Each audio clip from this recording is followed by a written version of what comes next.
If you have topics you would like to have us discuss on the Aging Well podcast, please click on the links in the episode description to send us a text or record your message or comments. We'd love to hear from you and how we can help you age well. If you benefit from the Aging Well podcast and would like to support the content financially, please click on the Support the Show link or support our affiliates and advertisers.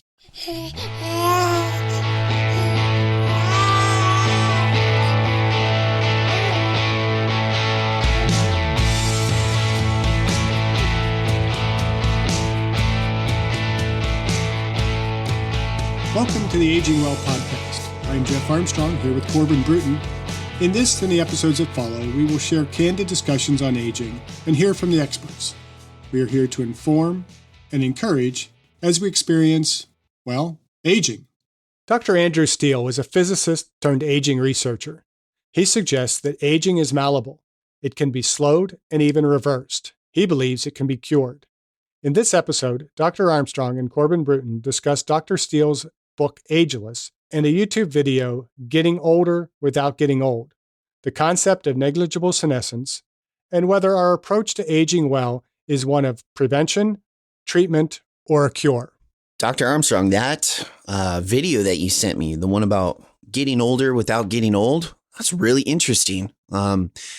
Definitely to our listeners, we will be putting the link in the description of this podcast. But let's talk about that video. Who was that? Yeah, that was Andrew Steele. He's also the author of a book called Ageless, The New Science of Getting Older Without Getting Old. And I just started reading the book, and I think it's going to spawn quite a few future podcasts. But the video is very interesting. He just basically talks about what is aging and comes from a premise of belief that we can cure aging. I think that is going to be kind of a worthwhile topic to talk about. I agree. I think in the video he asks, what is aging? But I think we can kind of put a little spin on it. Like, why are we afraid of aging? Like, what triggers that fear? Is it getting gray hair and wrinkles? Is it age-related diseases? Is it the physical loss leading to a loss of performance? Is it the increase of seriousness of injuries, infections, blah, blah, blah? We don't know. For each person, it's going to be different as to why they're afraid of aging, essentially. Well, I'm curious, how many people are actually afraid of aging as much as just of the mindset that this is aging, it's inevitable, and there's nothing I can do about it. Personally, I don't have any fear of aging. I kind of welcome aging because I see it as a challenge to not. To me, it's the challenge of, aging well, right? The reason behind this whole podcast. But for a lot of people, I think many of us just expect that, okay, we know, our hair is going to get gray, and what little hair I have left is gray. And I welcome those hairs because they're staying in my head. It seems like the gray ones have remained. A few wrinkles, but even, the degree to which our skin wrinkles, that is affected by a lot of other factors than just simply the years on the calendar. But I think what concerns people probably the most is the knowledge that as we age, the risk of many diseases increases dramatically. In fact, in his book, he says, every extra year you live, your risk of cancer, heart disease, stroke, dementia, and many more terrible conditions increases inexorably, which, we've been talking a fair amount about dementia and some of these other conditions. We've talked in a recent podcast about the fact that diet and exercise can actually not necessarily prevent dementia. We don't know that yet, how we can prevent it, but we do know that we can delay it. And so that is part of this concept of kind of aging well. And I think in today's podcast, we'll introduce kind of a new term to everybody, which is becoming one of my new favorite kind of goal terms, is negligible senescence. It's just basically a fancy sciencey word of saying, aging well. We definitely have talked in past podcasts that through diet and exercise, specifically resistance training, we can delay aging. But let's dive more into this. I was really interested in this video. I read a little bit of what you had sent me that was pieced in with his book, and how he stated that aging is malleable. It can be slowed and even reversed. Yeah, and that's kind of the interesting concept, I think, of his writing, his speaking, his research. Dr. Steele is actually a computational biologist by early training, but ultimately got his PhD in physics, and it was the risk of dying increases as we age that got him more interested in the whole process of aging and how we can potentially, treat, cure, reverse the aspects of aging. And he basically presents that from about the age of 20 to 25, the risk of death starts to double about every 8 years. So every year that we live, our risk of dying is going to increase, more or less exponentially.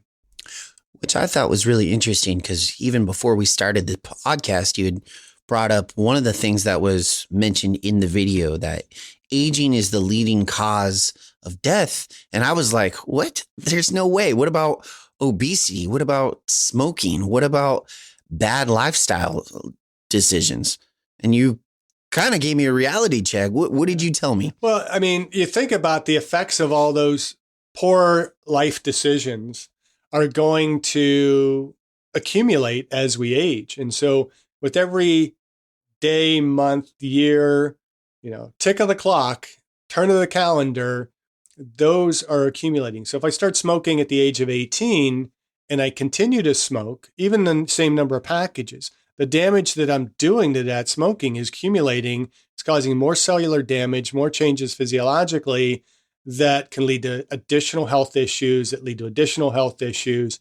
And it becomes more and more of these conditions just kind of building up as we age.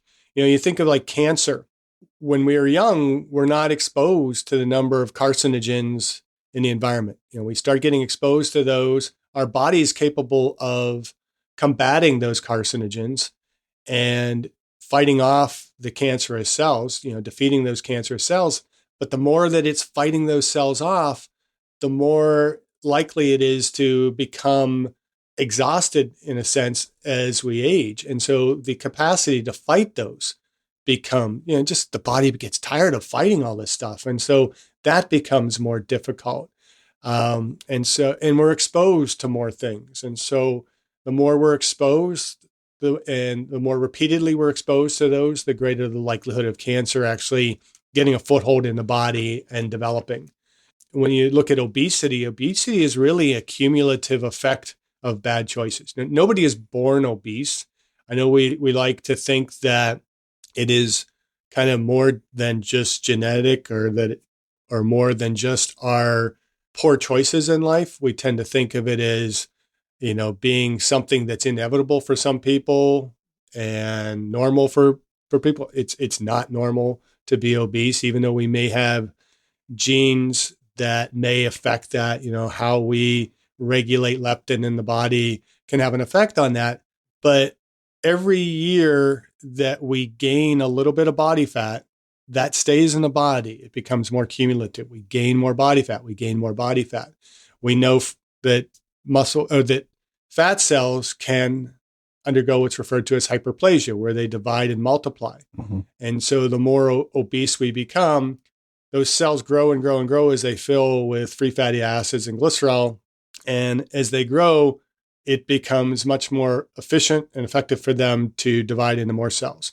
And so we grow those cells, and then they split. And then if we try and lose that body fat, it becomes much more difficult over that time to lose those cells, because they don't go away. When we lose body weight, we don't lose fat cells. We just simply lose size of those cells. And so that begins to accumulate. And we know that obesity is central to metabolic disease.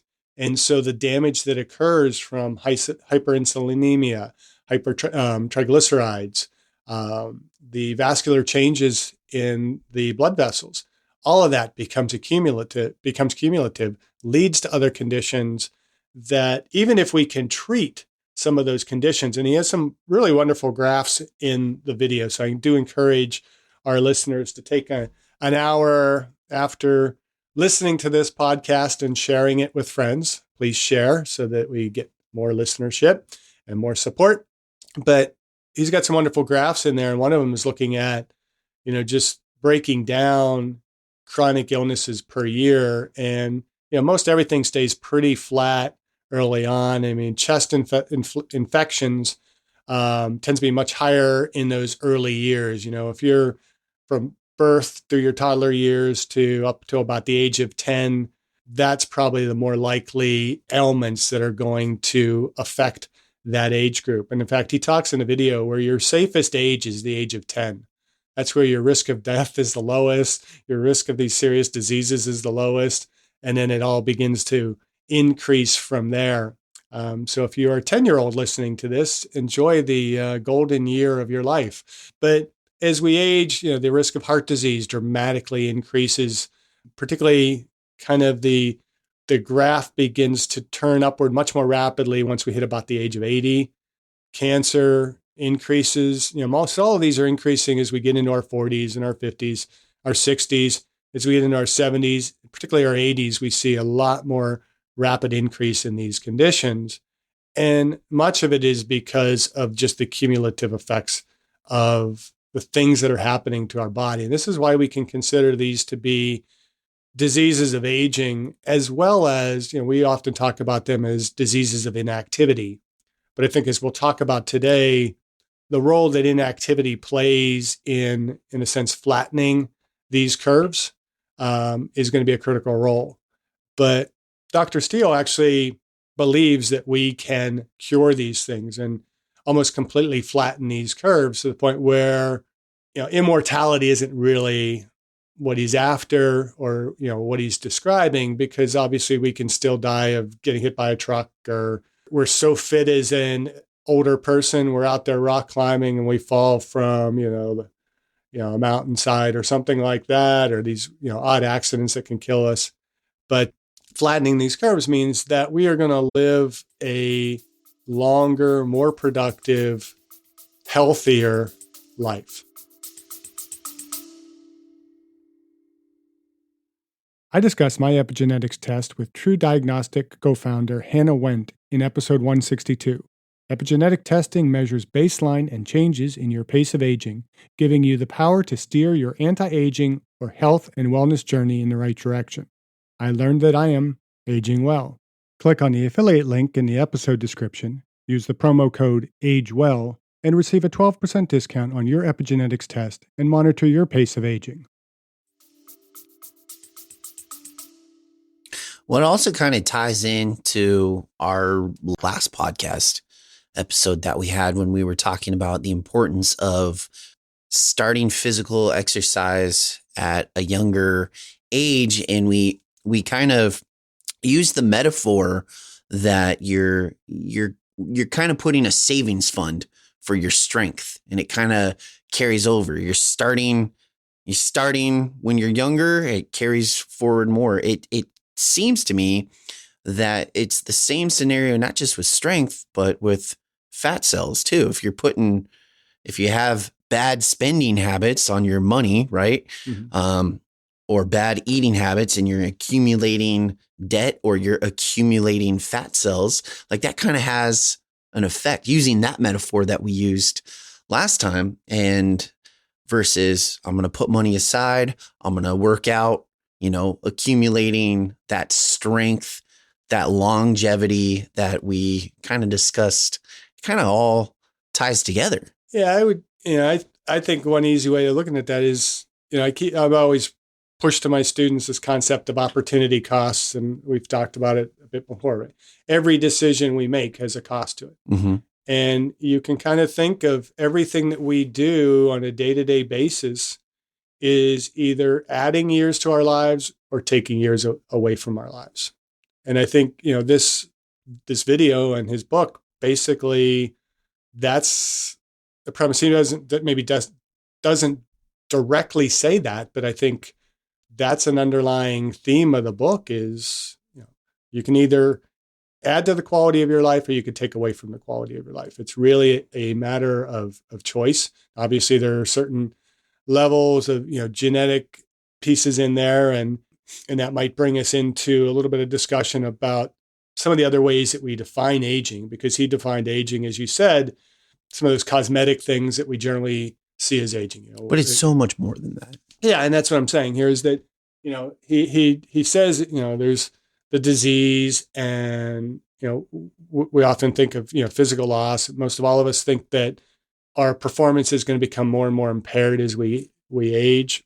And I watched another video today, just briefly. It was talking about a guy who's, I think, in his 70s that ran, I forget, it was one of the marathons in the UK at 2:30 at the age of 70. We tend to think that stuff doesn't happen. Your times are going to begin to get slower. But the general push of the video was kind of balancing your recovery. A lot of things that we've been talking about, balancing recovery a bit better, making better choices in terms of the type of running you're doing a little bit more cross training, but also stressing the role of strength training in doing that. Not heavy strength training per se, but doing something that is using the muscles to help to maintain that muscle mass. And so a lot of that, again, as we're going to talk about, exercise plays a role in countering that loss of performance, that loss of independence that we generally see as an effect of aging. And, we'll also talk about the role that it can play in decreasing the seriousness of injury and infection and so on. But he goes a bit further he has a list of, 10 things. He doesn't talk about all of them, but he goes through kind of the 10 things that a biologist might consider as the factors that are affecting aging. And these include DNA damage and mutations, which, again, that's what causes cancer. Things that are going to affect our normal DNA that cause a disruption in the development and the multiplication of cells, leading to abnormal cells. He spends a lot of time talking about trimmed telomeres. And telomeres are basically just those little tails on the chromosomes that basically protect damage to our DNA as we have multiple divisions and multiplications of that DNA. And we know that exercise can have a benefit in terms of lengthening those telomeres and thereby decreasing the risk of many cancers, decrease the risk basically of dying. But he talks a bit about that. And I think, we might get into a little bit of that today, perhaps in a more future podcast. We could dive into the telomeres a little bit more. Well, I hope we can go back on the subject of telomeres, because if we are talking about aging and we are talking about genetic mutations and it's in our gene and that we have the telomeres and that is in our DNA strand. Well, with DNA is also associated with mRNA as well. And I think with this COVID pandemic, with the vaccines and stuff, our body's actually receiving that. I think that would be a good subject to also kind of talk on as well. If you're talking about telomeres, DNA mutation, and how what we put into our body or what we do is going to affect it. Anyways. Okay. That could be quite a separate topic, I think, to get into. But he goes on also as protein problems, epigenetic alterations, which we've touched on epigenetics a bit. And I think that's another future podcast where, we can look at, it's not only, choosing your parents wisely for your genetics, but perhaps choosing your grandparents wisely, because what happens to them, particularly during the periods of puberty when their reproduction cells are developing, can actually have an effect on their grandchildren and future generations and how genes are turned on and turned off. And so what we might be doing today can have an effect on our children, our grandchildren, with regard to how they age. He talks about senescent cells, and that's another big area for drug treatment. We'll talk a bit about curing these idea of senescent cells. Talks about malfunctioning mitochondria, and we had Phil Yeske on a number of episodes ago, I'd like to have him back perhaps, or he has several different scientists that kind of work in conjunction with his work at the Mitochondrial Disease Foundation to maybe talk a little bit about how mitochondria can be affected to limit the role of aging. You have a lot of signal changes in how the cells are functioning. He has on the list also microbiome changes, cellular exhaustion, which we've talked about. Another big one is immune malfunction, and we've touched on that a little bit as well, and we'll certainly talk more on that in the future as well. But those are some of the what the biologists would consider as some of the major things that are affecting the aging process. I think also after that slide, I think he asked the audience a question on the pros and cons of living longer. But I like the way that you phrased it, where, what are the pros and cons of having more quality of life?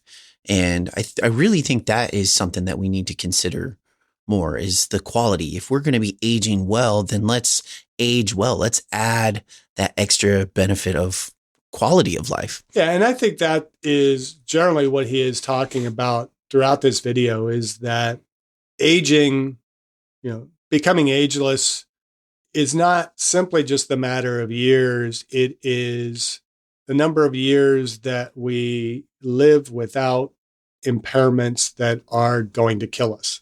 And it almost, when you start looking at some of the pros and cons, if we could cure aging as he talks about doing, well, how long are people going to be on this earth, and how does that impact the population of the earth? Can we just keep adding more people to this earth? A lot of people are very concerned about global warming and air pollution and consumption, just the ability to provide food for this massively growing population.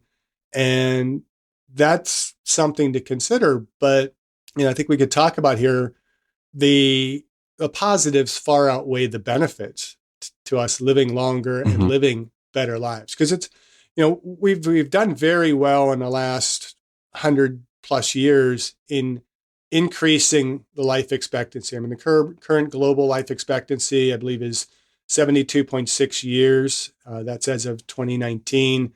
Probably got a little bit mixed up over the last 2 years with COVID, but overall it's rising, continues to rise. It is much higher in richer other countries. I know he mentioned, I believe, Great Britain, the UK rather, is at about 80%. I think in the United States here, we're probably roughly at that as well. But much of what's affecting that is our ability to keep people alive despite the illnesses that they have. So somebody has cancer, we might be able to extend their life, or we cure that cancer. It might give them a few extra years of life, but then obviously something else is going to come along and kill them. In fact, aging is the leading cause of death. He mentions that about 150,000 people die every day on the earth. Over 100,000 of them die because of aging. And as we talked about earlier, we tend not to think about that. We tend to think about, well, no, it was cigarette smoking that killed him. It was cancer that killed him. It was heart disease that killed him. But much of those, again, are all related to aging. That means that only about 50,000 deaths a day are due to abnormal circumstances like accidents or, homicide or, whatever other causes of death there might be that are not related to the physical decline of the body as one adds years to their life. So that means that about the aging is responsible for about 2/3 of the death. It's actually higher in rich countries like the United States. It might be as much as 90% of deaths are all associated with aging or the aging process. So with that, when people are aging and what's killing them as they age tends to bring with it a lot more suffering. We have very few stories of people who just, like I had one of my mom's uncles passed away. He went home one day, put on his favorite suit, laid on the bed and passed away. So obviously knew he was going to die. And, basically was telling my grandmother, this is the suit I want to be buried in. Not going to mention, as I'm mentioning now, that she ended up putting him in a different suit, which, I hope that he gets to scold her for that someday. But very few of us actually get to do that. That's kind of how I want to go. I mean, my dream would be to live at least 100, and actually kind of watching this video and starting to read his book, and starting to explore this concept of negligible senescence. My goal maybe is to live a little bit longer than 100 years, but I look at it as what I would love to be able to do is just go out for a long run, somewhere, I'm in retirement on a beach or something like that, or a trail run, or go on a long hike, come back, have a nice cold beer, lay down in my recliner, and just go to sleep and not wake up. That painless, in fact, probably almost euphoric type of death is what I think he's after in terms of saying that's becoming ageless. At some point we're going to have to die. I mean, we're physical beings, we will die, but how we die can be affected.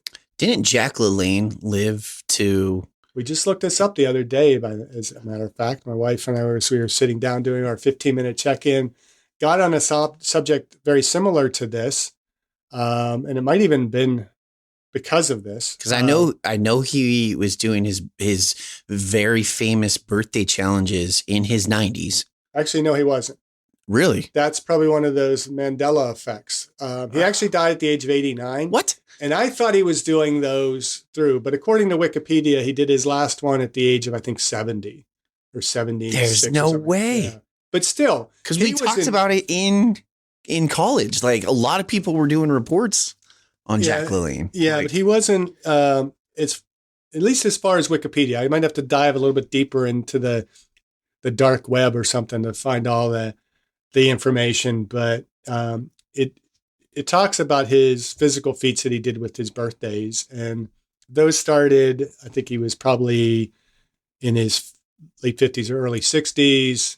But I think the last thing he did was, and maybe, I want to say maybe it was 77, because it seemed like or 76, but whatever the last year he did, he towed that number of rowboats with that total poundage in those boats, and pulled them. I think it was like a mile, and I can't remember where it was. Major brain flatulence here on that, but yeah, he didn't do them all the way into his 90s, and he died at the age of 89, which I thought he was a little bit older than that, but still, 89 is nearly everyone would consider 89 is a pretty good life expectancy. And there are genetics that could, lead to that. As far as I know, he was always pretty much into health. So I don't think there was a lot of perhaps underlying causes. Like when we talk about Jim Fixx dying of heart disease, he was pretty active later in life, but he became active late in life. And, you can't necessarily overcome a lot of the damage that you have done early on. No, I had to dive into that Jack LaLanne thing. He lived to be 96 years old. Okay, and where did I get 86? I have no idea. I looked it up. So. There's an NPR whole article written on him. He was 96 years old. He died of pneumonia complications in California, which is also really ironic, dying of pneumonia when he was so healthy. And well, not really, not when you're 96. True. Again, that kind of it talks about that curve, or talks to that curve where you're 96.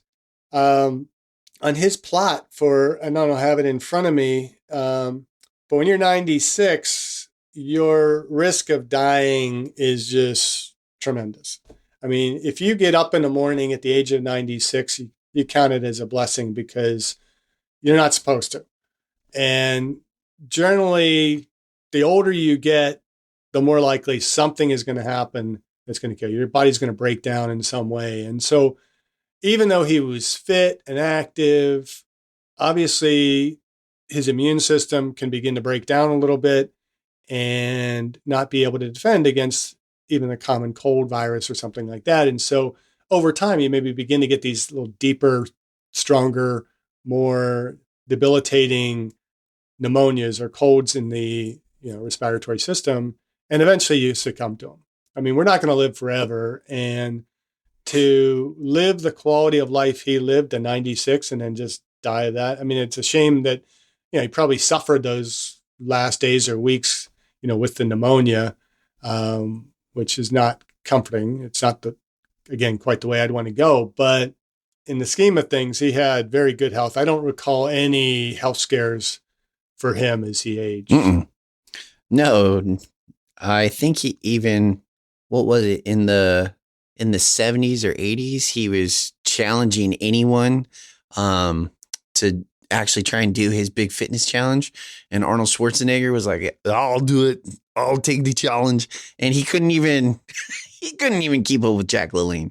But like, part of it is, I don't think Arnold has continued quite in the same level of habits that he had, but Arnold's success was in bodybuilding, right, which is not necessarily a true fitness kind of category. I mean, it's all developing your body for aesthetics, yeah, your appearance. And so you don't necessarily build, I mean, Arnold was strong, no doubt about it, but he wasn't of the same type of strength that Jack LaLanne. I mean, Jack LaLanne was more of a calisthenics kind of guy. Mm-hmm. And he had probably a little bit more of that myofibrillar hypertrophy that maybe is a little bit more long lasting. He continued to do those types of things. And so it doesn't surprise me that Arnold can't do the fitness challenges quite the way that Jack LaLanne was, because he just wasn't doing them to begin with, and probably didn't continue them to the extent that. Well, it wasn't just Arnold. That was one example. I'm pretty sure they had some decathletes that actually tried it too. And I think one person came close, but yeah, no one could.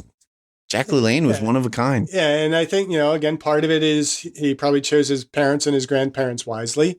But he had a lifestyle throughout his life that allowed him to maintain that.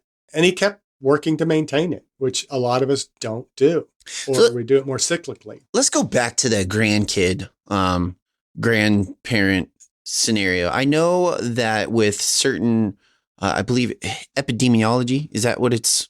Epigenetics? Yeah, epigenetics. Right, so I'm not sure where you're going. So two different terms. I believe there are studies or research out there or theories that individuals who were around during an era of there was a famine, their children ended up becoming more obese. So you get like genetically leaner people, and then all of a sudden there's a famine, food was really scarce.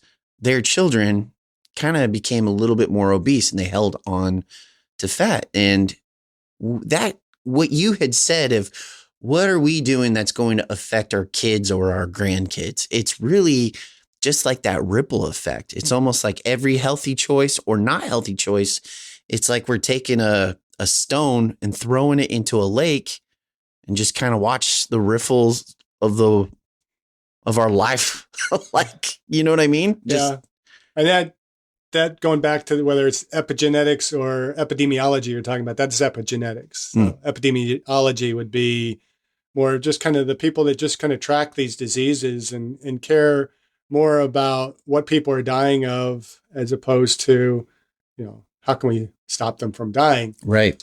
And not that all epidemiologists are like that, but that kind of seems the case. And I think that's kind of the perception I got through the COVID period here, that, we're just tracking disease rather than what can we do to make the body a less hospitable host to these viral infections and these other things. And, that I think is what we're trying to accomplish here with, an attempt to be ageless, is to find the things that we can do or not do that are going to allow for our bodies to live longer, sustain a higher level of performance and independence as we age well.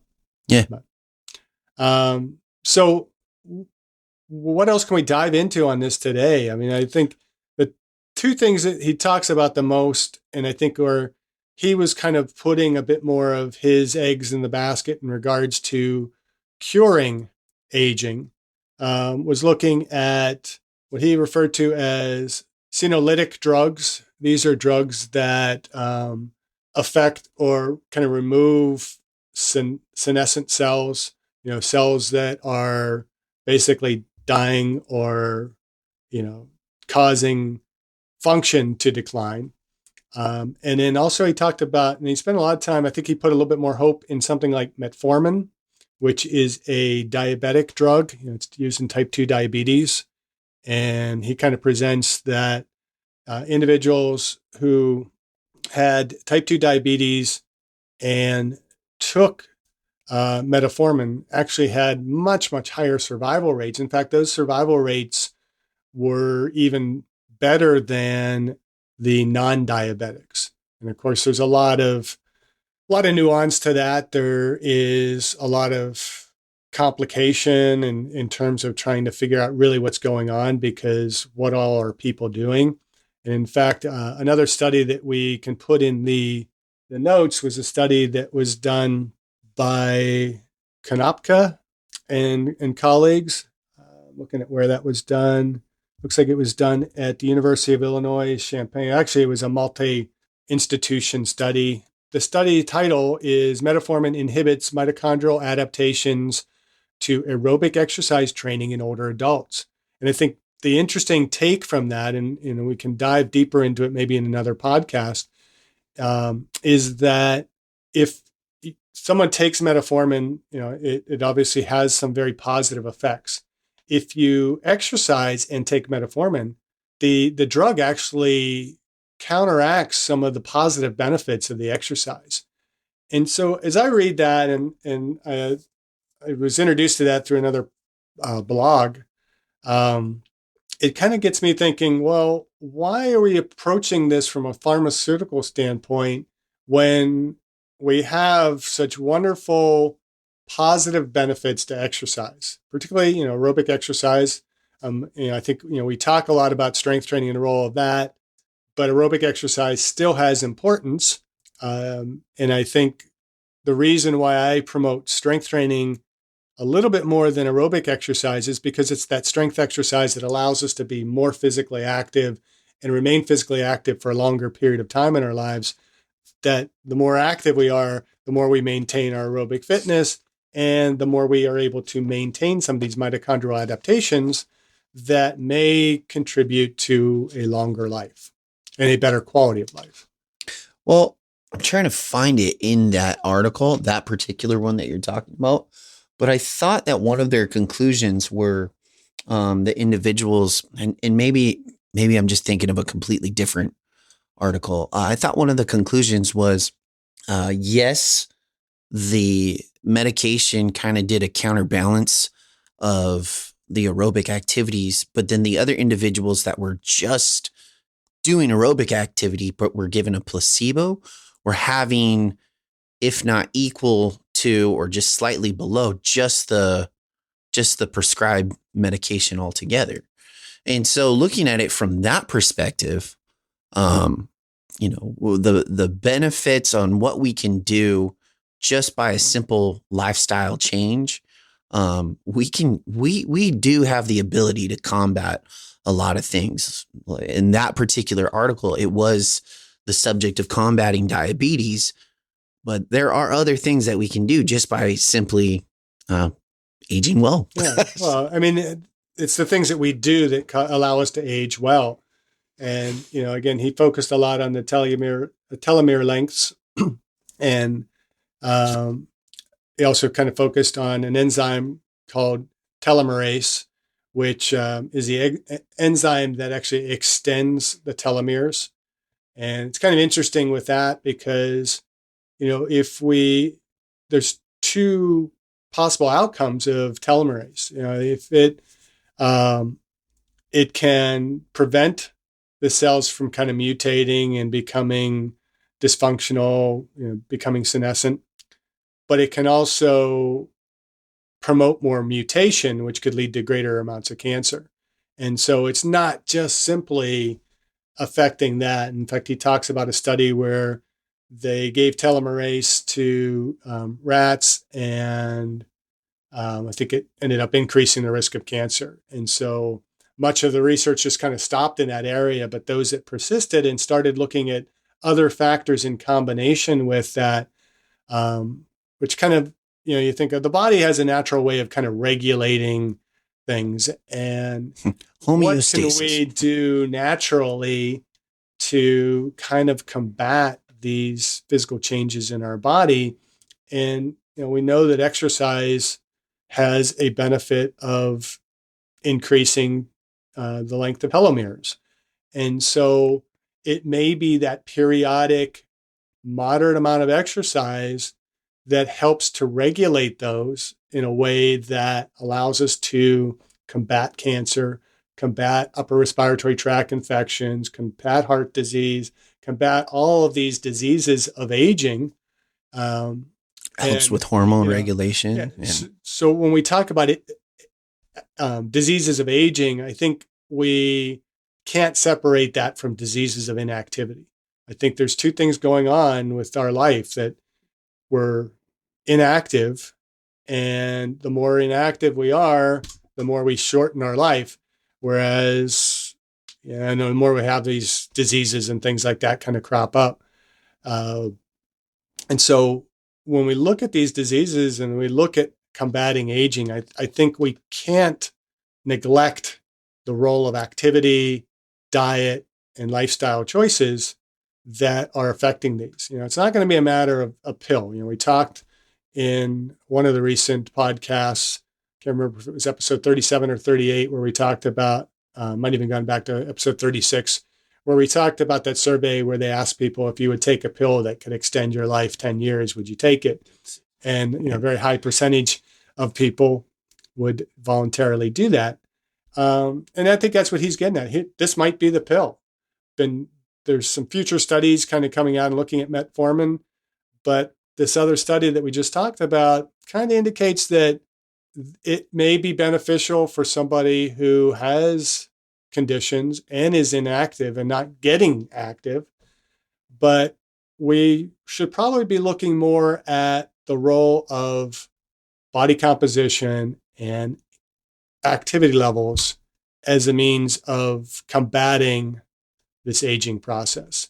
And he also talks in the video about the expense. And I think we started to kind of get to that springboard on that diving board of talking about the pros and cons of living longer.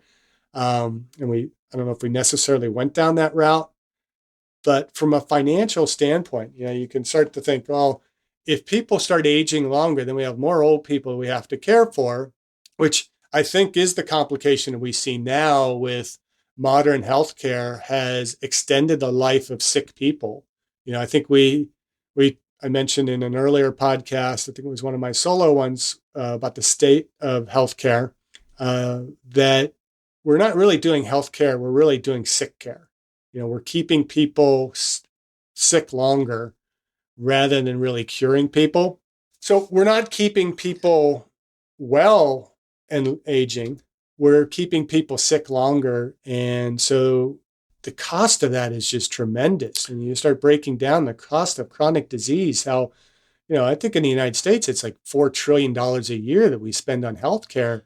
And how much of that can be affected by simply people not smoking, people eating well, people exercising, people maintaining a healthy body composition.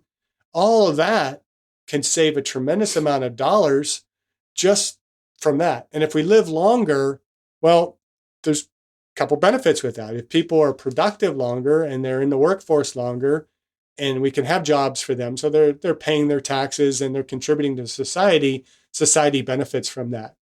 If there are less tax dollars that have to go to curing cancer and heart disease and dealing with stroke and dementia, we have more monies available to be able to deal with things like the added pollution that might come from more people living on the earth, or, the need for more food or housing, or where are we going to, put all these people.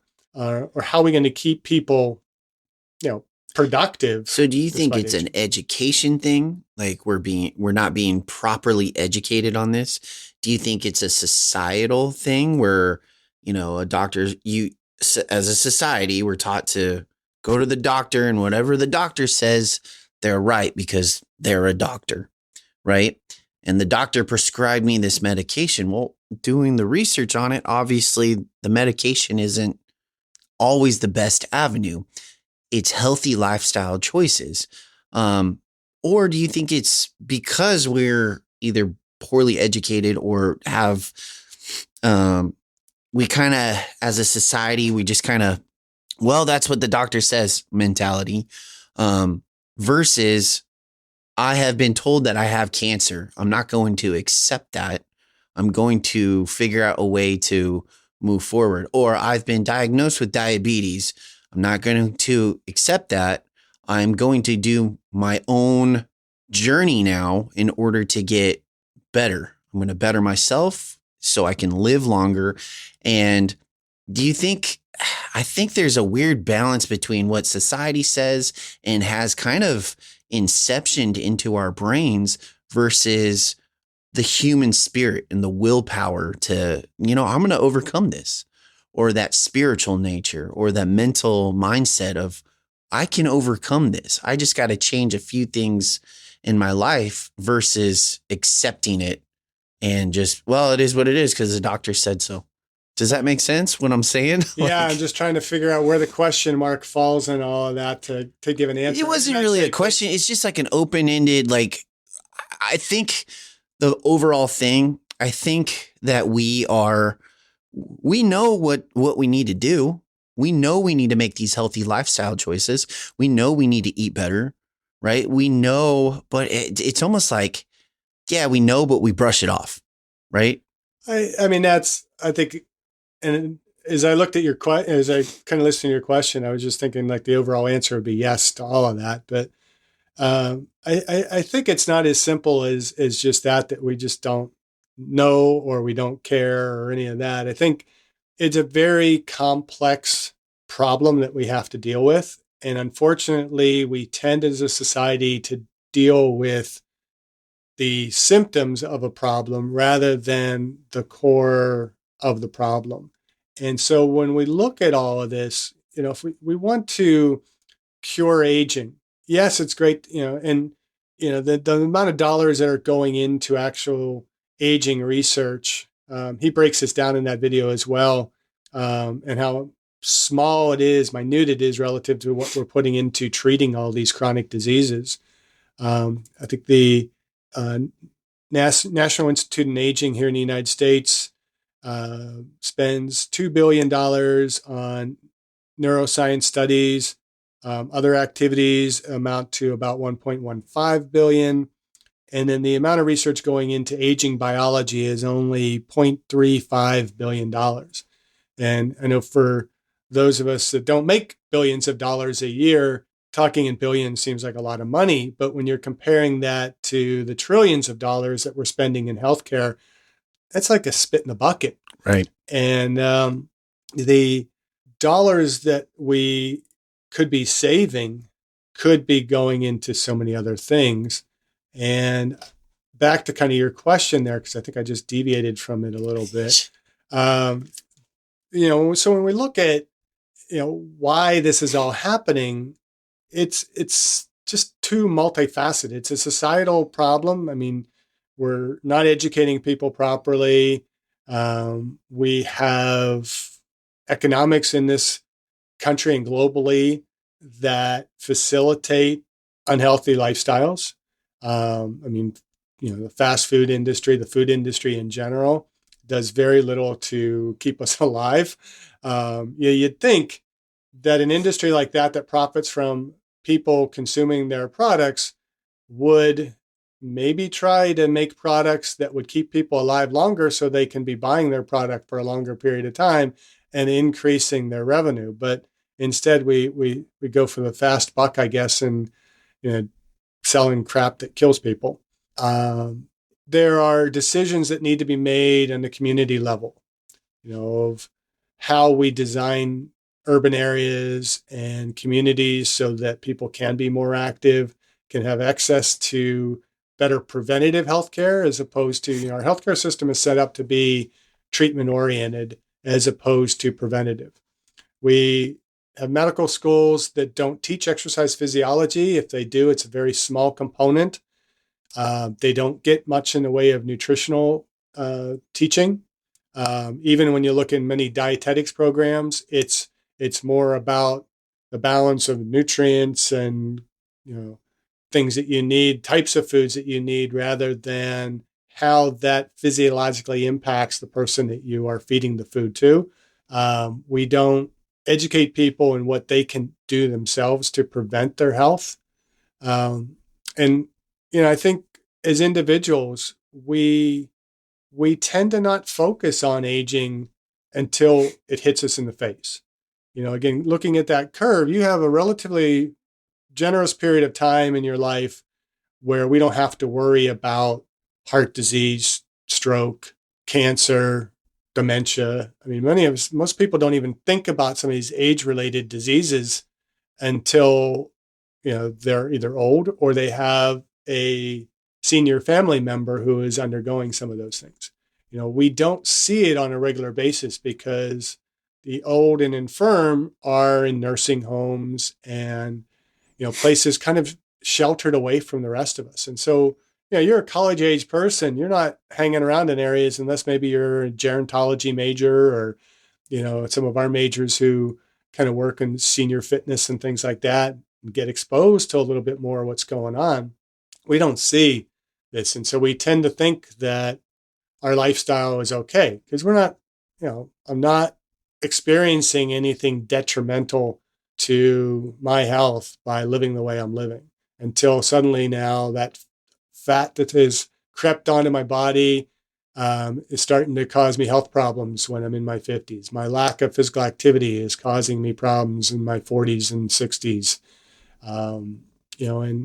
Maybe you're starting to have other health issues that could have been averted had we early on recognized that, we are aging. And as we talk about in this podcast, aging starts at birth, or technically really conception, or possibly with regards to epigenetics, it starts at puberty in our grandparents. It's hard to say. So there's a lot going on in there that we really have to kind of tease out if we are going to age well. We could also start a movement right now. We can get a group, all ages welcome. We could call it like athletically aging or working out for wellness or something to that effect where we just get people moving. We just meet up. Isn't that the whole point of this podcast? Yeah, absolutely. Well? It is aging well. But what I'm saying is, there's got to be a movement now. We can talk about it all day long. Starting those movements and making those movements successful are, it's a hard challenge. I mean, you know what? I do. I challenge. Has not done well. I challenge all listeners right now who are listening to this. Start your own movement in your neighborhood. Start off small. Get a group of people together. Send in your pics. Right? Yeah. I think even that is, it's going to take a little bit more than that. I mean, totally. In many communities, you have a lot of people. Hey, I would love to do that, but I can't. It's not safe to go outside and exercise in my community. Or, I live in an urban area, and where am I going to go exercise? I can't afford a gym. I just lost my job. I don't have money to join a health club. And so it's going to take more than that.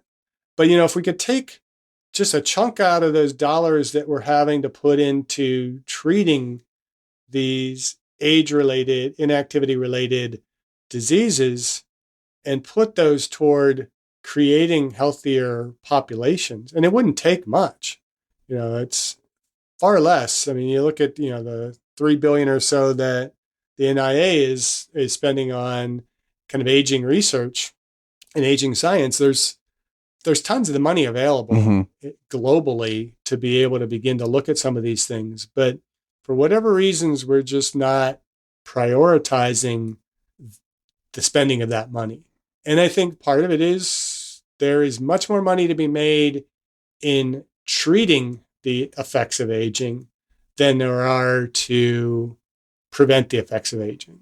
And so, again, I kind of get back to this whole notion of when we look at becoming ageless, is it a matter of prevention? Is it a matter of treatment? Or is it a matter of a cure for aging? There lies the question. I'm going to continue to kind of get on my soapbox for exercise and physical activity being a critical component of this. It does not mean that, we should ignore some of the research that is being done, looking at maybe potential, I hate to say drugs, because I just don't believe there's going to be a pill that is going to allow us to age well.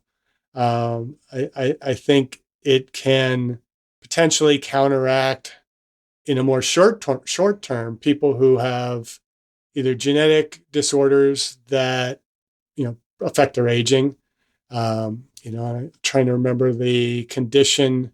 It should be on the top of my head, but the condition that causes basically premature aging, where you have a kid might be 10 years old but have basically the body of a 70-year-old.